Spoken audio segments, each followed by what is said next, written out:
Om Jnana Timirandhasya Jnananjana Shalakaya Chakshurun Militam Yena Tasmai Shri Gurave Namaha. Srila Prabhupada often used to quote this verse along with the following verse, which goes as follows: Nacha tasman manusheshu kaschin me priyakritamaha bhavita nacha me tasmad anya priyataro bhuvi. Now, in these verses, Lord Krishna is talking about giving the message of Gita to the devotees. And just before this, Krishna has forbidden preaching this knowledge to non-devotees. Idam te nata paskaya na bhaktaya kadachana na cha shushu shave vachang na cha mam yobhisuyati. This confidential knowledge is not to be explained, more or less summarizing, to those who are not devotees. You may be interested to know in the Sri Vaishnava Sampradaya, the process of initiation. Krishna says here, this confidential knowledge is not to be taught to those who are not austere, not devoted, nor engaged in devotional service, nor to one who is envious of me. Yes, it's confidential knowledge, because before stating this, Lord Krishna has said that Shunu me paramang vacha sarvaguhyatamam bhuya Shunu me paramang vacha. This is text 64. This is the most confidential of all knowledge I'm going to speak to you. So that most confidential knowledge is Sarvadhaman Parityaja Mamekam Sharanam Raja Hang Twang Sarvapapebhyo Mokshayishami Mahashucha. So in the Sri Vaishnava Sampradaya, the process of initiation, there are various stages, and finally the Guru will teach this mantra, this shlok to you secretly. Sarvadhaman Parityaja Mamekam Sharanam Raja Hang Twang Sarvapapebhyo Mokshayishami Mahashucha. They won't, in the public meeting, in the preaching, they won't say this shlok out loud, only very secretly to the disciple, because it's not a very easy thing to understand, and it can easily be misinterpreted or not taken very seriously. Of course, Srila Prabhupada preached this all over the world. This is one of the verses that Prabhupada quoted the most, Savadhaman Parityaja Mamekam Sharanam Raja, because this is the essence of Krishna consciousness, to surrender to Krishna. So sometimes Sri Vaishnava sannyasis in South India, they appreciate how Prabhupada has preached Krishna consciousness all over the world. And although they're not supposed to say it, they'll say, and as Bhakti-Vedanta Swami says, and they'll say the shlok, but not in Sanskrit. Because this is the actual point that we want to bring people to. And particularly Lord Chaitanya's movement is meant for preaching. And preaching means what? Preaching means ultimately to bring people to the point of surrender to Krishna. In the beginning, we may explain to people beginning principles, but ultimately the idea is to bring people all the way to full surrender to Krishna. Lord Chaitanya personally preached in Bengal, all over South India. He sent his disciples to preach in different parts of Bharatvarsha. And he said, Priti vite ache jato nagaradigram sabatra prachar hoibe moranam, that this Krishna consciousness will spread to every town and village in the world. So that work of spreading Krishna consciousness to every town and village in the world, he entrusted to his most confidential devotee, Srila Prabhupada. Srila Prabhupada, his coming is predicted in many Vaishnava texts. We find in the Chaitanya Mangal of Lochan Das Thakur that Lord Chaitanya is saying that there will be a great devotee of mine who will be like a great general spreading Krishna consciousness all over the world. In many Vaishnava texts, the spreading of Krishna consciousness all over the world is predicted. In Brahma Vaivarta Purana, there is a section describing Kali Yuga, in which it describes that there will be a golden age of 10,000 years, in which Vaishnavas will travel all over the earth, raising their arms and chanting the holy names, and in this way purifying the world. In the writings of the Sri Vaishnava Sampradaya also, there are ancient texts predicting this. These are texts going back several thousand years, even before the time of Ramanujacharya, in which it is said that in future the Vaishnavas, the same thing, they will travel throughout the world, preaching this Krishna consciousness and purifying the world. There's one Sri Vaishnava scholar who lives near to Sri Rangam, which is the most, you could say it's the most important Sri Vaishnava holy place. He was discussing with our devotees about this writings of the Alvas, the ancient acharyas of the Sri Vaishnavas. He was saying, who does this refer to? It's not us, it's you, meaning the devotees of ISKCON. There are many such predictions. There's an important verse in Srimad Bhagavatam that Prabhupada quoted in the preface to Srimad Bhagavatam, tadvag visargo janataga viplavo yasmin pratishlokam abatavati api namanyanantaza yashonkitani yat shrinvanti gayanti grinanti sadhava. The purport of this is that this message of Srimad Bhagavatam is all purifying. Even if the message is composed in imperfect language, because it is glorification of the Supreme Lord, it is heard, sung and accepted by purified men who are thoroughly honest. Now, what does this mean actually? Because the text of Srimad Bhagavatam itself is not imperfectly composed. It is composed in perfect Sanskrit language. In Sanskrit there are many rules of composition. It's a very scientific language. You can't just make up something like in modern English and probably all in the world, they have this blank verse. I don't know how you say that word. Where they write so-called poetry and one line will be 50 words long and the next line 2 words long and there's no meter or rhyme or reason or anything. And it's called poetry. But in Sanskrit composition there are very precise rules. And even to understand the language of Srimad Bhagavatam is not very easy. This language of Bhagavad-gita is relatively easy. But the language of Srimad Bhagavatam, the Sanskrit in Bhagavatam, is quite more complex. But so the Sanskrit in Bhagavatam is perfectly composed, but this verse says that even if it is imperfectly composed, it is accepted. And this verse says, Janataga Viplavo. It means that it will create a revolution in the sinful population. Now, Srimad Bhagavatam has regularly been preached in India among pious people. So what is this discussion of improperly composed and causing a revolution among impious people? This, if we examine, we must conclude this refers to Srila Prabhupada's presentation of Srimad Bhagavatam in English. Because anything composed in English must be improperly composed because English is an improper language. It's called Mlecha Bhasha. One thing it means the language of uncivilized people. And another meaning is that it's a completely irregular language. As Srila Prabhupada pointed out, you'll find in English B-U-T is pronounced but, P-U-T is pronounced put. So it's completely, there's no reason in it. Of course there are rules in English, although every rule has many exceptions. But even Srila Prabhupada's presentation of English, many times he broke the rules because he was not an expert in English grammar. Most English-speaking people who live in India speak English in an unusual style, including myself after so many years in India. So you'll find of course now you'll read Prabhupada's Bhagavatam, it's been edited by his American disciples, but the original edition that Prabhupada produced, there were many grammatical errors. But according to this verse that we're quoting from Srimad Bhagavatam, that doesn't make any difference in its potency. It is heard, sung and accepted by purified men who are thoroughly honest. We also find that Ishvara Puri, the guru of Chaitanya Mahaprabhu, he composed a book called Krishna Lilamrita. And he said to Lord Chaitanya that, you are a great Sanskrit scholar, I am not, so you please check this book and correct whatever grammatical mistakes may be there. But Lord Chaitanya said that there cannot be any mistake in your book. That because when a devotee glorifies Krishna, that the act of glorification by a pure devotee in itself makes everything perfect.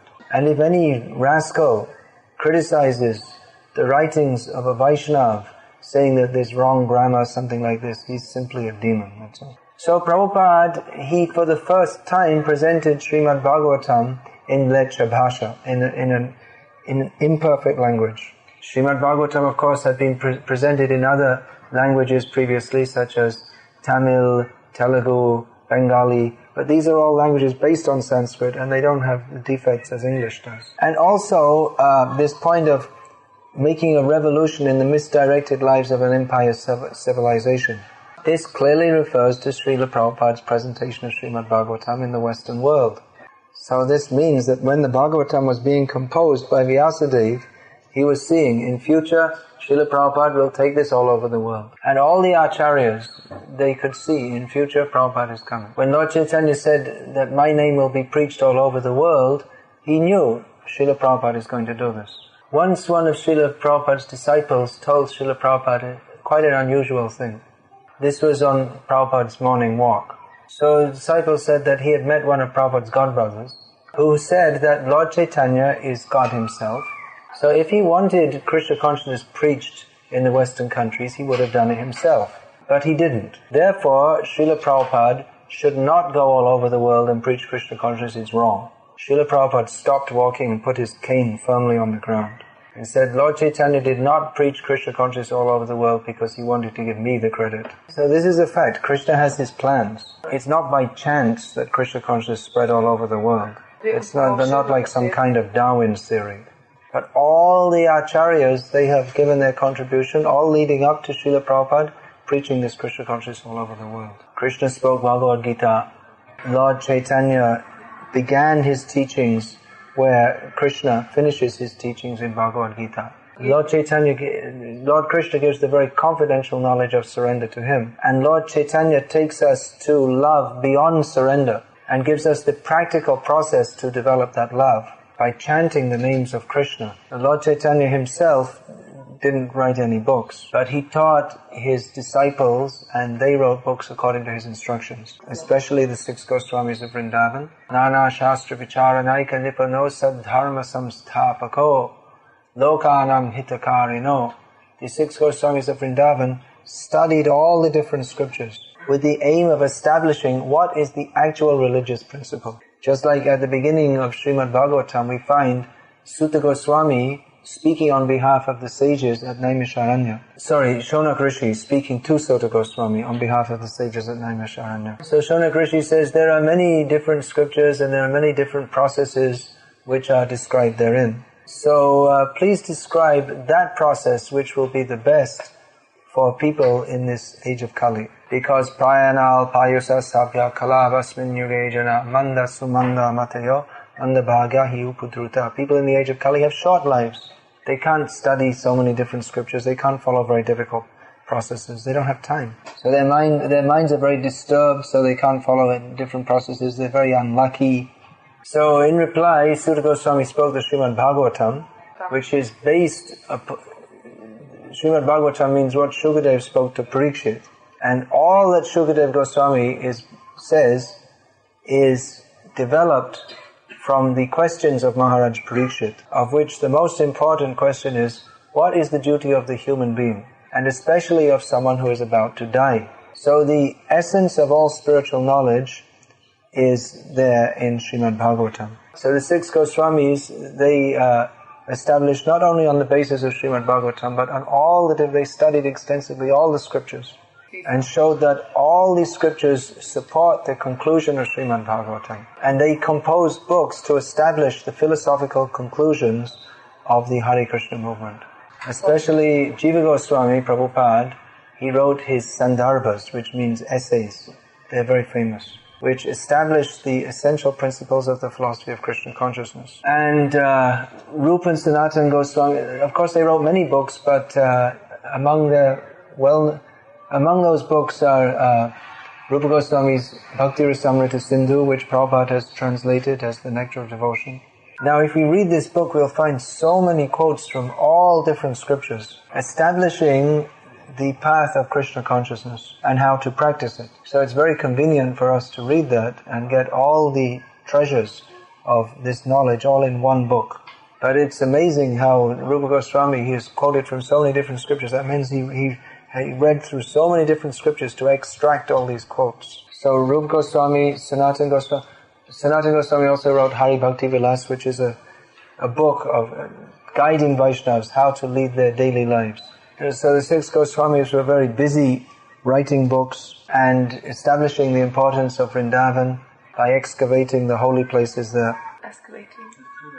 Excavating, well, you could say discovering, rediscovering, and re-establishing. The next generation of Vaishnavas after the 6 Goswamis, the important devotees were Srinivas Shamananda and Narottam Prabhus. Shamananda and Narottam Prabhus. And maybe in New York anyway. So they preached, between them they preached Krishna consciousness very extensively in Bengal, Orissa and Assam, through both themselves and through their disciples. And in this way the Gauriya Vaishnava Sampradaya spread and developed. In course of time there was some some contaminations into the Sampradaya. In other words, some self-interested people, they misrepresented Lord Chaitanya's teachings for their own personal sense gratification. So that by the end of the 19th century in Bengal, Lord Chaitanya's cult was looked down upon by the educated class of people. Bhaktivinoda Thakur worked very hard to re-establish the authenticity of Lord Chaitanya's movement. His son, Bhaktisiddhanta Saraswati Thakur, was known as the Lion Guru because he preached so strongly against all misrepresentations of Vedic knowledge. And he started a big preaching movement that became very well known in India.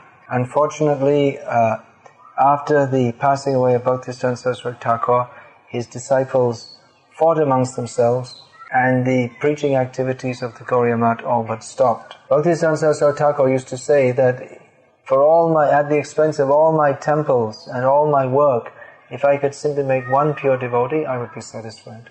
When Srila Prabhupada was in his family life as a disciple of Bhaktisiddhanta Saraswati Thakur, he was also very active in preaching. And at one time, some of his sannyasi godbrothers suggested to Bhaktisiddhanta Saraswati Thakur that Srila Prabhupada, at that time, Abhay Charan Aravinda Das, be made the president of the Gauriya Math in Bombay. Bhaktisiddhanta Saraswati Thakur said, leave him alone, don't disturb him. In course of time, he will do everything himself. From the very beginning, when Bhaktisiddhanta Saraswati Thakur first saw him, he knew that this is the person who will spread Krishna consciousness all over the world. When Srila Prabhupada first met Bhaktisiddhanta Saraswati Thakur, he was a young man and a member of Gandhi's independence movement. He didn't very much want, one friend was calling him to see this sadhu, but Prabhupada, he didn't very much want to go. He said, I've seen so many sadhus. What are we going to do, seeing another sadhu? Because you'll find so many sadhus, even now, they say some mumbo-jumbo, and this kind of sadhu. They give blessing and then like this, give donation. Two functions. Anyway, his friend more or less forced him, you must see this sadhu, he's very special. So this young man, Abhay Charan Dey, he went into the courtyard where Bhaktisiddhanta Saraswati Thakur was giving darshan, and as is the culture, he offered obeisances. Now the culture is also that you don't just start talking to someone, that's not Vedic culture. First, if someone comes, you'll give them a seat, they'll find out what is your name, what is your background, all this kind of thing. But while this young man, Abhay Charan, was offering his obeisances, even before he got up, when no introduction, who are you, whatever, any such thing, Bhaktisiddhanta Saraswati Thakur said, you're an educated young man, why don't you preach Krishna consciousness all over the world? So Abhay Charan was shocked. He doesn't even know who I am and he's telling me what to do. So Prabhupada argued with him. Prabhupada was, generally would argue, he wouldn't just take anything. That was his habit throughout his life. So he spoke that Gandhi nationalist idea, that India is a dependent country. Who will listen to your Lord Chaitanya's message? First, we should become independent and then we'll think about preaching Krishna consciousness. Bhaktisiddhanta Saraswati Thakur said that preaching Krishna consciousness is so urgent, it cannot wait for any political adjustment. So in this way, Bhaktisiddhanta Saraswati Thakur defeated his arguments. And Prabhupada noted later on, that was the only time in his life he was defeated in an argument. But he was very satisfied, and he immediately accepted that this is my spiritual master. This was in 1922. Then in 1935, shortly before the passing away of Bhaktisiddhanta Saraswati Thakur, Prabhupada wrote him a letter. At that time, Prabhupada was a householder. So he wrote that, Guru Maharaj, you have so many disciples. Many of them are sannyasis and brahmacharis. They are able to serve you in very many ways. But I am simply a householder. What can I do to serve you? Again, Prabhupada also noted that the only question he ever asked of his Guru Maharaj was how I can serve you. So the reply came, this reply Prabhupada received just 2 weeks before the passing away of Bhaktisiddhanta Saraswati Thakur. So Bhaktisiddhanta Saraswati wrote that you are proficient in English, so if you become an a preacher in the English medium, that will be good for you and good for others. And Prabhupada immediately recognized that this is the same instruction that I got when I first met Bhaktisiddhanta Saraswati Thakur. So Prabhupada tried for that. In India he tried, but he wasn't taken very seriously. People thought, he's a sadhu, there are so many sadhus, give him 10 paisa and send him on his way. So Prabhupada eventually came to America and performed a miracle. Once Prabhupada was sitting at an airport and a newspaper reporter asked that, well, you're an Indian guru, can't you do some miracles? And he wanted some tricks, something like close your hand, open it up, show some coins, and pull something out of your ear or something like this. Prabhupada pointed at his disciples. He said, these are my miracles. So that is the fact. 30 years ago, no one in Vrindavan could imagine there would be any devotees in America, Russia, Bosnia, China, Thailand, all these places. They say these people, they can't become devotees. They say maybe in a future life they could become devotees. Once, two of Prabhupada's sannyasis in Vrindavan, they came to Prabhupada. They had been in Radharaman temple in Vrindavan. They were looking at the deity with great devotion. The pujari noted that, and he said to them, oh, you're so devoted, how nice. I think as a result of this, in your next life you'll be fortunate enough to be born in Vrindavan and be a pujari like me. So the sannyasis went and told this to Prabhupada, what the pujari had said. Prabhupada said, you should go to that pujari and tell him that as a result of your serving Krishna here in Vrindavan, in your next life you may be fortunate enough to be born in the West and preach Krishna consciousness all over the world. Because here in Gita, Lord Krishna clearly states that the most dear person to him is he who preaches. Prabhupada was always pushed this. Preaching is the essence of this movement. The essence of this movement is not sitting at Radha Kund, thinking yourself to be a gopi. The essence is teaching people. You're not this body, you're the eternal servant of Krishna, chant Hare Krishna. These are the inner feelings of Lord Chaitanya Mahaprabhu. We pray, Shri Chaitanya Manobhishtam Sthapitam Yena Bhutale Swayam Rupa Kadamahyam Dadati Swapadantikam. When will Srila Rupa Goswami Prabhupada, who is established within the world the inner desires of Lord Chaitanya Mahaprabhu, show his mercy to me? Rupa Goswami knew the inner desires of Lord Chaitanya Mahaprabhu. Lord Chaitanya once expressed these inner desires to Haridas Thakur. And Lord Chaitanya was so concerned, how can all the living beings of this universe be delivered?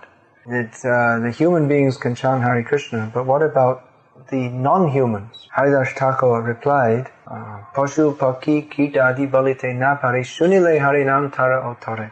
That these birds, insects, animals, they cannot chant Hare Krishna, but even if they hear the holy names, they will be delivered. Therefore, this chanting is all auspicious. By this chanting, everyone can achieve the highest perfection. It is so powerful. Sankirtan is called Sankirtan, when many devotees come together and chant. Kirtan means Sankirtan is performed with a mridanga. Bhaktisiddhanta Saraswati Thakur said that the printing press is the Brihat Mridanga, bigger Mridanga. He was very anxious to print books. He thought this the most effective means to spread Krishna consciousness in the modern age. He said that this mridanga that we play, the instrument, that can be heard for a small distance. But these books can go all over the world, unrestrictedly. And however much they thought, they prided themselves on their intelligence, Bhaktisiddhanta Saraswati Thakur was completely outstripped them in terms of intelligence. That same philosophy Srila Prabhupada has presented in his books. And this is another miracle, how he has presented this knowledge in such simple language. This Vedic philosophy, it's not very easy to understand. But Srila Prabhupada has presented it so simply and so straightforwardly that even people with no background of this knowledge can understand it. You see, in the universities in India, when they teach philosophy, they generally teach what they call Indian philosophy, for want of a... Well, because they don't know, they think it's Indian philosophy. That I was explaining on the radio program this afternoon. Philosophy is not Indian or non-Indian or Pakistani. Philosophy means what is the fact, what is the truth. But the different branches of philosophy that have grown around the Vedic literature, very complex.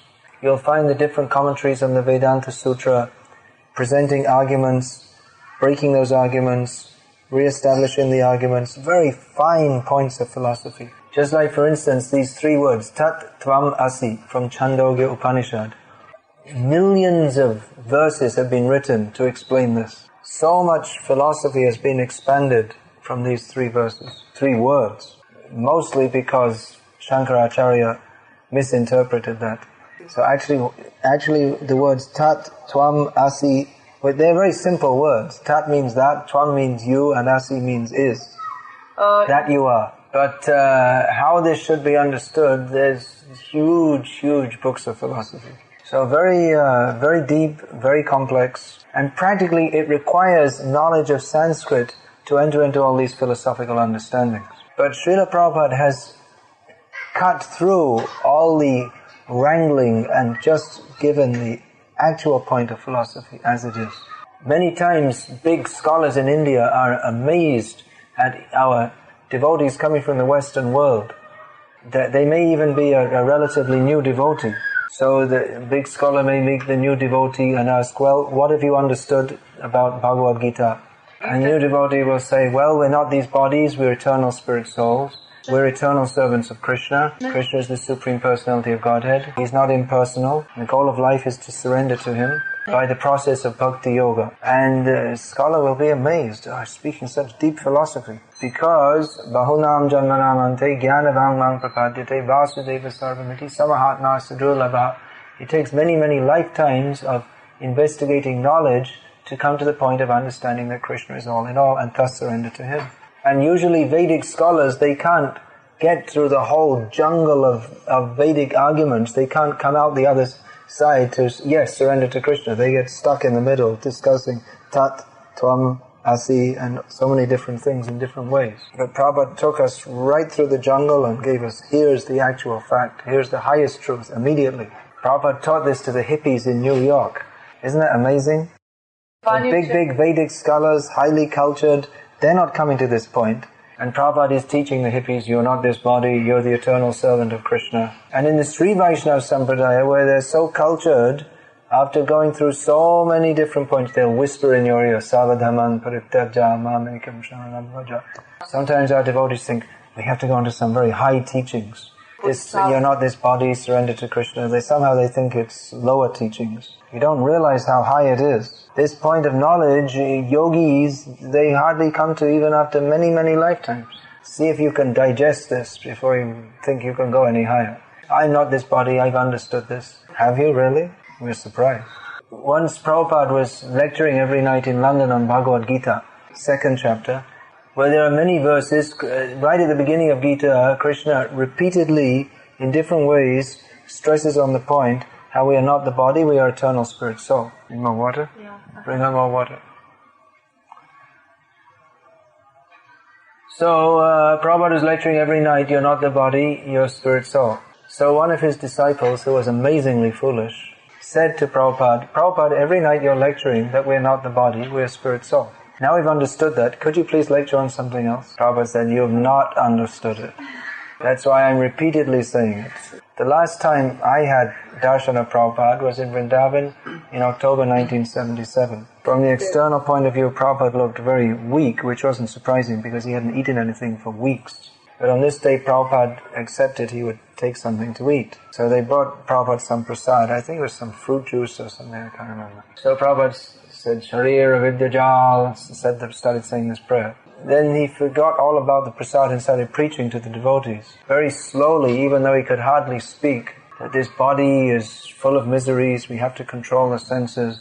So here was Prabhupada, surrounded by his leading disciples, in Vrindavan, having preached Krishna consciousness all over the world for the last 11 years, teaching that you're not this body, control the senses, control the tongue. So let's see if we can understand this. This Krishna says, Sarva Guhyatamam Bhuya, I'm teaching you this most confidential knowledge, surrender to me. So this is the message that should be preached all over the world. And this message should be preached within the International Society for Krishna Consciousness, which is the movement set up by Srila Prabhupada. Prabhupada said, I'm not different from ISKCON. So if you want to follow Srila Prabhupada, you have to do it within ISKCON. Sometimes people say, I like Prabhupada, but I don't like ISKCON. How is that possible? It's like saying, I like Krishna, but I don't like the gopis. They're inseparable. Just that we can't, at least those who are followers of Prabhupada, we can't think of Krishna without thinking of Prabhupada, because Prabhupada has given us Krishna. And we can't think of Prabhupada without thinking of Krishna, because Prabhupada, everything about him is just preaching to us about Krishna. And we can't think of Prabhupada without thinking about ISKCON, because Prabhupada gave his whole energy to this society, setting it up, giving the standards that we should follow, and giving instructions how this movement can go on and on and on. Now, it's not that there are not problems within our society. There have been and there always will be, because we're living in the material world. It is the place of problems. Even when Krishna was in this material world, there were problems. Those were the first words I read when I first read this Krishna book, Volume 2. That the material world is so contaminated that even Krishna in Vrindavan, there were disturbances from demons. So we shouldn't be surprised if there are problems within this movement. But we should see what is the essential nature of this movement. The essential nature of this movement is to surrender to Krishna and to teach the whole world to surrender to Krishna. And those who cooperate within this movement to do that, they will surely go back to Godhead. Practically, we don't have to even think about going back to Godhead. If we preach Krishna, if we give this life to preach Krishna consciousness, there's no doubt Krishna is going to look after us. Krishna is not so ungrateful that if we preach Krishna consciousness all our lives, then Krishna is going to reject us from the spiritual world. Krishna says here, there is no one more dear to me than one who preaches Krishna consciousness. He's openly said, it's not a secret. So if we do that, then surely Krishna will be kind to us. That is the higher level of Krishna consciousness. Nowadays we find many devotees are interested in higher levels of Krishna consciousness, but they don't understand what a higher level of Krishna consciousness is. Higher level of Krishna consciousness means a higher level of surrender. It doesn't mean that we artificially pretend that we have entrance into the intimate pastimes of Krishna in Vrindavan. Entrance into those intimate pastimes is by invitation only, not by force. You can't bring your Serbian army and force your way into Golok Vrindavan, or your Croatian army, or your United Nations army, or any army. That's only by invitation when we become actually qualified for that. And the qualification is we have to become fully surrendered to Krishna. That means we have to do what Krishna wants. Krishna wants Krishna consciousness preached all over the world. Please don't talk now, you should listen or go. So if we do this, it will be all auspicious. Everyone should try to preach Krishna consciousness. Within the Society of Krishna Consciousness, International Society for Krishna Consciousness, and in this way become advanced in Krishna consciousness. Within the society means the Society for Krishna Consciousness has certain rules and regulations. It also has an authority structure. We have a society means we're not just hippies that we just all do whatever we like. Prabhupada's disciples were hippies and he made them members of ISKCON. Hippie means they just want to do whatever they like. Do your own thing. If it feels good, do it. That is animal idea. That's what the dog does. If it feels good, do it. If I like it, I'll do it. To hell with anyone else. But living in a society means there are rules and regulations. And to be effective in spreading Krishna consciousness all over the world, we also have to be organized. Not that we have to bring in so many different karmi books about how to organize, but we have a simple system that Prabhupada set up. In every temple there is a temple president, and the other devotees work under his direction. The temple president works under the GBC members. The GBC members work together as the GBC body, and the GBC body, they work under the instructions of Srila Prabhupada. Sometimes within this authority structure there are problems, but we find that even though problems may be there, ultimately everything becomes resolved because Krishna wants this movement to be successful. So if anyone is misusing this system for their own personal sense gratification or whatever, they cannot stay very long. They will be kicked out by Krishna. So if we are sincere, we don't have to worry too much about this thing, well, should I surrender to the local authority or not? No, we should do that because the local authorities have been appointed by Guru and GBC. So that's one sign of our faith, that we're prepared to follow the authority that is coming down. And actually if we do that, that makes the mind very peaceful. Otherwise, if we want to always remain independent and do whatever we like according to our own way, not only will we not be able to do anything effective in spreading Krishna consciousness, but our own mind will always be agitated. Because we'll always think, well, whether I like to do this or not, that will become the criteria of our actions. So that is the material platform. Sankalpa vikalpa. The activity of the mind is accepting and rejecting according to our own ideas. So if we give up this independent attitude and surrender to Krishna through the system which Srila Prabhupada has given us, then our movement will be very effective in pushing back Maya. Maya is very difficult to overcome, but it is possible when we take the superior strength of Krishna. Individually we cannot overcome Maya because Maya is stronger than us. But if we take strength from Krishna, then we can overcome Maya because Krishna is stronger than Maya. But we'll only get Krishna's mercy, we'll only get strength from Krishna when Krishna is pleased to bless us with his mercy. And Krishna is very pleased when his devotees work together to fulfill his mission. So this movement, there is no doubt, is going to spread more and more and more. That is already predicted, and factually we're seeing over the years how this Krishna consciousness movement is spreading more and more and more. Those who are junior devotees today will be senior devotees tomorrow. That means all devotees have to become responsible. Those who are new devotees now, they're just wondering how to stand up in Krishna consciousness. Please don't play with this. Listen. Eventually they will have to become responsible to guide others. A senior devotee doesn't necessarily mean someone who's been initiated for 10 years, but it means someone who's taken Krishna consciousness very seriously, and by realization and surrender they have become advanced. So it's required that devotees as soon as possible come off the neophyte platform and come to the steady platform of Krishna consciousness. Steady means they're convinced and they're fixed in service. They don't have any other desires than to serve Krishna. They don't have any other program than how to serve Krishna. The Grihastas, of course, they will have family duties, all these things. But even within the family duties, that comes within the broader circle of how to serve Krishna. So all devotees should take this very seriously, become responsible. We have very important work to do. Every day people are dying without knowledge of Krishna. It's a great disaster. If anyone leaves this world without knowing about Krishna, we should feel great sorrow. We should be working very hard to spread Krishna consciousness within this world. Now there is a great opportunity to spread Krishna consciousness. Just by chanting the holy names, people can go beyond all practices of karma, jnana and yoga and go back to Godhead very easily. So we should take this opportunity to give Krishna consciousness to others. See what we can do to bring Krishna to others. Krishna is very pleased if we can bring others to his shelter.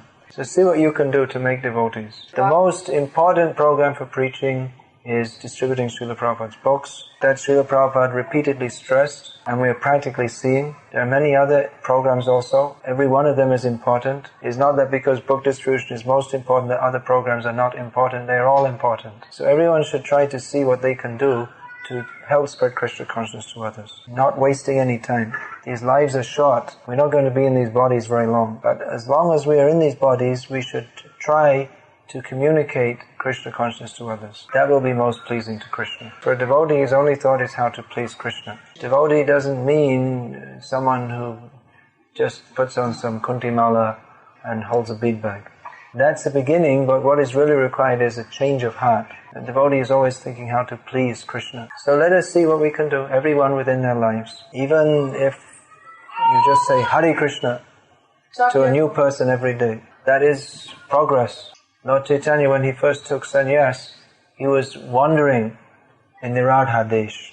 And he used to see the cowherd boys wandering here and there with their cows. And he would ask them, chant Hare Krishna. And the cowherd boys would chant Hare Krishna. And Lord Chaitanya felt very pleased and felt that his life was successful because he had got the boys to chant Hare Krishna. So that is very good. Try to get others to chant Hare Krishna. Don't be satisfied only with that. Try and do more and more and more. Just like Prabhupada, his guru asked him to preach in the English language. But then Prabhupada arranged for preaching to go all over the world in all the different languages. So who is a good servant always tries to do more. Just like Hanuman was only supposed to find out where is Sita. But taking the opportunity, he also burned Lanka. And he was ready to bring Sita back also to Ram. But then he thought, well, if I do everything, then what will Ram do? He has to do so. He has to be glorified. By the grace of God, the devotee becomes empowered. And this we're seeing. Srila Prabhupada's disciples and his disciples' disciples, although most of them have no background of Krishna consciousness, are now preaching Krishna consciousness throughout the world. So everyone has the potential. We shouldn't put a label on our head. I am a neophyte devotee. I will always remain a neophyte. I am attached. Don't disturb me. I'll ask questions, how can I become detached? But I have a label, I am attached. I will never become detached because I don't want to be. Take off all these labels, all these coverings on the soul. Everyone can be a preacher of Krishna consciousness. Everyone can be a pure devotee. Everyone is a pure devotee, but we're just playing some foolish drama. I am Bosnian, I am university degree holder, I'm working in such and such a job. No, that's not you. There's a covering on the soul. We're all eternal servants of Krishna. So as servants, we should do what he wants, surrender to him within the Sankirtan movement, preach Krishna consciousness, and then we'll be ecstatic. Anandam buddhi vardhanam. The ocean of nectar is always increasing. That is meant for everybody. But we can't taste that nectar as long as we desire our own personal sense gratification. Even in the name of Krishna consciousness, if we desire sense gratification, we won't get Krishna consciousness. If we take Krishna consciousness as something that I will enjoy, we can't get Krishna consciousness. That's why all these people who artificially try for this intimate gopi prem, they can never understand what is Krishna consciousness. Because they're trying to enjoy Krishna. They're not trying to serve or surrender to Krishna. So these principles of Krishna consciousness are extremely simple. If we follow them, we'll become advanced devotees. We'll become ecstatic in Krishna's service. And we'll be able to do good for others. An exalted person never thinks of himself. He only thinks how to do good for others. So let us come to that advanced position and become happy. Hare Krishna. Hare Krishna. Is there any question, please? Sometimes we meet senior devotees who are pretty much exclusive in some of their points of views. So when we try and talk to them about something which is a little bit different from their fixed points of view, they turn around and they do not want to continue to do that service because they're exclusive in their points of view and they become offended. So how to leave some space? It's so vague a question, it's very difficult to answer. She has something specific in mind, but she doesn't want to say specifically. Yes, but things like that happen that between the devotees like us, some devotees get offended because, for example, we say to him or her, you shouldn't have done that in that way, you should have done it in this way, and they get offended. So how do we leave space that we are all different, that we are changing in this movement? Well, we have to, one thing is we have to, in the matter of correcting others, it's a very fine science. General etiquette is that those who are junior won't correct those who are senior anyway. And usually even if they try, those who are more senior will never want to listen. But even if there's correcting to be done, that has to be done very carefully. Because if you don't get the point across, then what is the value? Correction, that can be done by someone who is respected by the person who is to be corrected. We'll find even Srila Prabhupada, even in correcting his disciples, he was often very tactful how to get the point without their false ego becoming inflated. We have to see also in correcting others that if it's not simply our false ego that we're trying to show that we're better than them. The best, I mean, there'll always be so many discrepancies, but in general the best way of correction is by ourselves setting an ideal example. Example is better than precept. One who follows, ideally, that will gradually be noticed, and then they will be respected, and then when what they say will have some weight. I mean, there are so many things that can be corrected, but you have to see what's the most important. Just looking around, I could probably say about 50 things, but we have to see what are the most important points. Basically, if the preaching is going on, devotees are following sadhana, they're following the regulated principles, devotees are cooperating, that's a very nice situation. We should strive for that. If the preaching mood is strong, then all minor faults, they'll gradually be corrected. And if the preaching mood is strong, then minor discrepancies, which will always be there, can be tolerated. Any other question? When the senior devotees preach to us, they always stress out, just stay within ISKCON, within this movement, just stay within this movement. Well, my point is, does that mean that even if a person, despite all of his faults, false ego, pride and mind, if he's trying to serve Krishna even imperfectly, that even if he does so, at the end he will finally reach the ultimate goal? Well, not if you insist on remaining imperfect. As I was already saying, if you insist on keeping your attachments, I am a neophyte and I'm going to stay a neophyte, then you can't become advanced. The whole thing is to come to the point of perfection, which means giving up all material desires and fully surrendering to Krishna. But if you want to say, I will remain imperfect and I'll still go back to Godhead, It's a kind of cheating process. That's what the Sahajiyas say. That we don't have to follow all these rules and regulations. We're very weak. So I'm trying my best, but I'm very weak. It's Kali Yuga. So anyway, God is very merciful. So even if I break all the regulated principles, He'll be kind to me. It's not what our acharyas teach. It's a good philosophy for lazy people. Just like the Christians say,